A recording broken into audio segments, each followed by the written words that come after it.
One day, I was driving, perhaps heading toward my workplace. I decided to stop by a cafe and grab something to eat. Meanwhile, a cheerful song started playing, unexpectedly causing tears to flow down my cheeks. And I don't even know why. Do you think this kind of thinking is dangerous for our country? Because if all young people think this way, all talents and abilities will leave the country, and nothing will remain for Iran. Each individual has a responsibility towards their country in their own life, and the government also has a duty to fulfill its responsibilities towards each individual. Hello, this is the second episode of the Chamedan podcast, recorded in May 2023. In this podcast, we become acquainted with the stories and life experiences of immigrants. This podcast is available on Instagram, YouTube, and podcast applications. My name is Layla, and I am the producer of this podcast, along with Merdad from the United States. Migration has always been one of life's major challenges. Many people migrate for various reasons, such as improving living conditions, better job opportunities, higher education, or pursuing their ideals outside their home country. This important decision is always accompanied by challenges that need to be faced. In this program, by listening to the amazing stories of Iranian immigrants, you will get to know their courage, perseverance, and alertness. Through these stories, you will feel that despite the numerous challenges they faced, they were able to achieve success through their efforts. So let's embark on this program together, seeking to listen to the stories of immigrants and empathize with their emotions and experiences. Hello, welcome, hello dear Layla, dear Merdad, have a good day. I hope you are well. I am Rene. It has been almost 9 months since he immigrated to North Cyprus. First, what made you think about emigrating, and finally, what happened that made you finalize this decision? By the way, what happened to you when you emigrated? I have been thinking about immigrating since I was almost 24 years old. When I was 25 years old, someone came into my life. The matter became much more serious, but I reached a point where I completely forgot about it for a while. But now I was not going to come to Cyprus in the case of Cyprus. I was going to come to another place. I researched, but the situation was so difficult. It was very far from Iran. And finally, I thought about Cyprus. Why this happened? Well, the situation in Iran is getting worse day by day. I could not stand Iran. I saw that I have 100% no future in Iran if I want to stay there. You think that this behavior you have done and this path you have come to have something to regret. The regret that remains is that he might ask himself why I came to this country. Maybe this is not my place. Maybe if I could go to another country. But unfortunately the conditions of Iran might be far from Iran.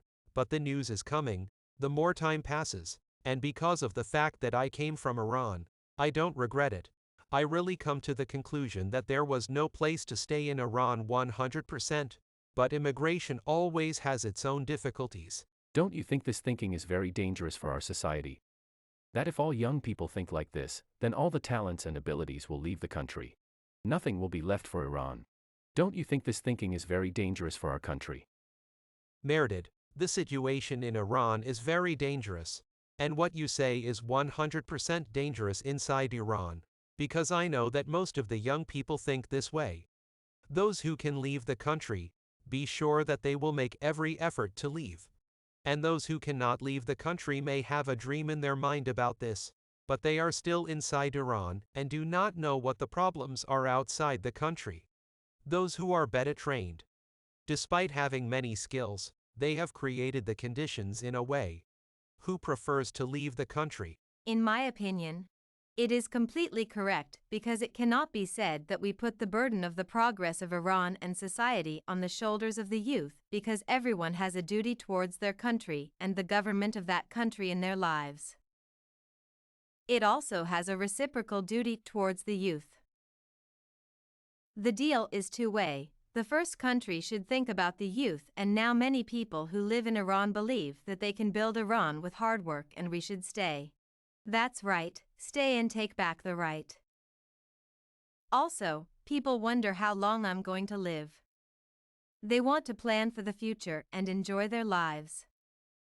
Finally, they see the result in this migration for themselves and their children. I think it is a personal decision. If I may add one thing here, I am about 40 years old. I want to tell you about some of my work in Iran. For the past 2 years, I have been working in a large computer complex. I worked from 9 am to 9 am every day.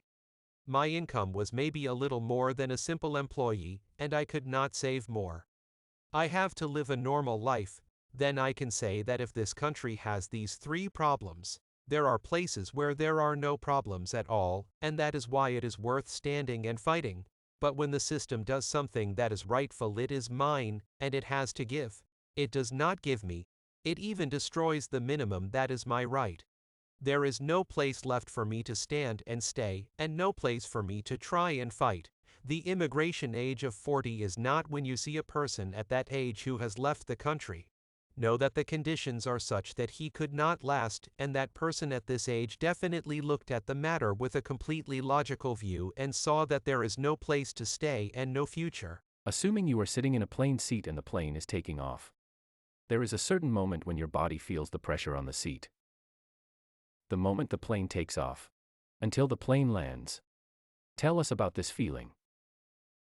I want everyone who watches our show, no matter where they are in the world, to know that the moment you leave your country and sit in a chair can be described as a unique and precious moment, which only one can truly understand. And I feel it is as if they are swimming in a pond. Dear Meredith, my story begins shortly before the plane takes off.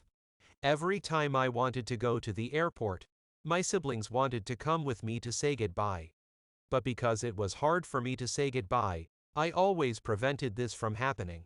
I called a taxi to pick me up from home and take me to the airport to leave the country. I had been there twice before and seen Cyprus, but this time when I wanted to stay in Cyprus, the taxi driver played a song in the car. The text of the poem was as follows: "Farewell bright days, farewell mile and..."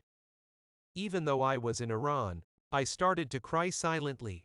From the airport, until I boarded the plane, it was a strange feeling, a strange stress. This feeling kept intensifying in me. I can explain it like this. Several emotions were intertwined. Extreme stress, strange excitement, a deep sense of longing, and also feeling very uncomfortable and also afraid of the future. This fear was especially strange considering my age. When I asked my other friends, even though they were younger, around 25 years old, they felt the same way. After all, building a life from scratch in a foreign country is a daunting task. After migration, until he integrates into the new society and communicates with people, he faces various challenges. So, what were these challenges like?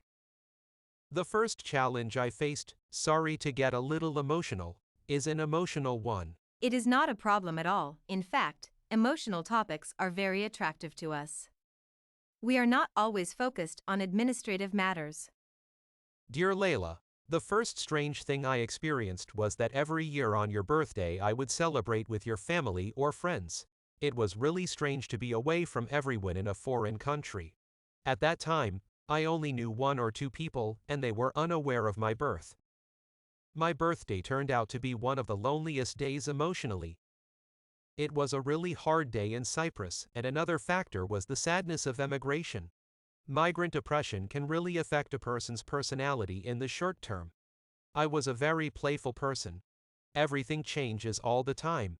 For example, one day I get in the car to go to work, and a happy song starts playing. Suddenly tears welled up in my eyes and I really don't know why. But everything seems overwhelming. Then one of his colleagues comes and starts talking about something trivial, and you start laughing out loud. I feel that there are unusual aspects of my behavior. Hopefully, things will get better. All the problems you explained and the factors that make life in Iran difficult, and with all your efforts, the things you did not work. Now I want to know, what do you do with your sense of patriotism? When I was in Iran and all those recent events happened, I was very hopeful. I think all Iranians had both fear and hope. I cut my hair regularly for 4 months, and the feeling of patriotism is not something that leaves one's heart when leaving the country. No matter where we are in the world, it is always with us. I care about Iranian news, and it affects me and my life. We all have a sense of responsibility towards our country, and we must do our duties to the best of our ability. But unfortunately, every day something bad happens in the country and we still feel lost and confused. It gets on your nerves, and you don't know what you can do to make a change. From the way you speak, it seems that you have gone through many things in Iran and did not bring them with you. I certainly don't think I'm alone. I believe that many Iranians are in the same situation as me. Have you ever felt regret and thought about going back? I have never felt any regret wherever I am, whether at work or behind the wheel. In Cyprus, the weather is very good. Sometimes there are clouds in the sky, and when it rains, a rainbow appears. For example, I am behind the wheel. I ask myself, what am I doing here? What am I doing in this country? Then I don't know. For example, at night or in the afternoon, I go to a cafe with my friend. We get together, I say loudly, what am I doing here? You know that all our compatriots are suffering in Iran, but we who have left the country experience the difficulties in a different way. We know that staying in Iran is not an option and everything has gotten worse. We cannot go back, but we know that where we are now, this country is not our home. I ask myself, what am I doing here? I might ask myself, who are you now? Where is your country? What do you want to do and for whom do you want to do it? Maybe I have an identity crisis. A person may feel that he no longer has a homeland. Iran is there, it is a strange feeling. I may not be able to describe it accurately. Once the plane landed and you got off, you faced various challenges and overcome obstacles ever since. Tell me about your hardships and joys. As an immigrant, each person faces unique challenges depending on their circumstances. For example, in my case, I had bought a house, but initially, it lacked basic needs such as water and electricity. I struggled with the lack of these facilities for a long time. These challenges continued until conditions gradually improved. One aspect I did not anticipate was the very cold winters of the island. The bone-chilling cold made me feel like my bones were cracking. Fortunately, due to my expertise, I was able to quickly find an opportunity in the job market. However, the biggest challenge for me has been dealing with loneliness. Being in a foreign land, feeling alone can be overwhelming. Despite the country's positives, such as the sense of peace and tranquility it offers, there are times when I question the authenticity of my laughter and the depth of my feelings. This is something that bothers me deeply because I don't know if I have really accepted my new environment or not. In addition, as an Iranian who left home, dealing with fellow countrymen brings different feelings. I try to be kind and helpful when I have the opportunity to help them. My goal is to avoid any negative interactions.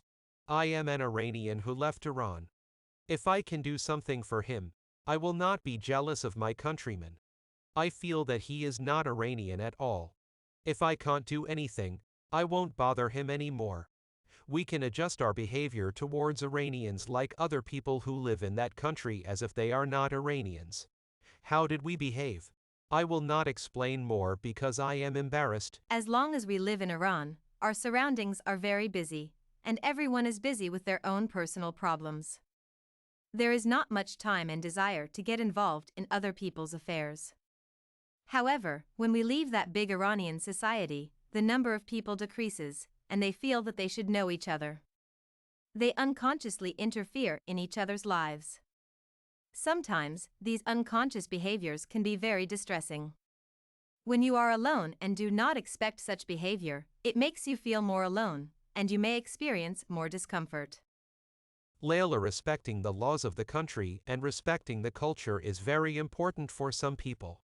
As an Iranian, I would never want to do anything that would make another compatriot feel that their reputation is being compromised. These things are very important. As an immigrant, do you consider immigration a physical or mental change?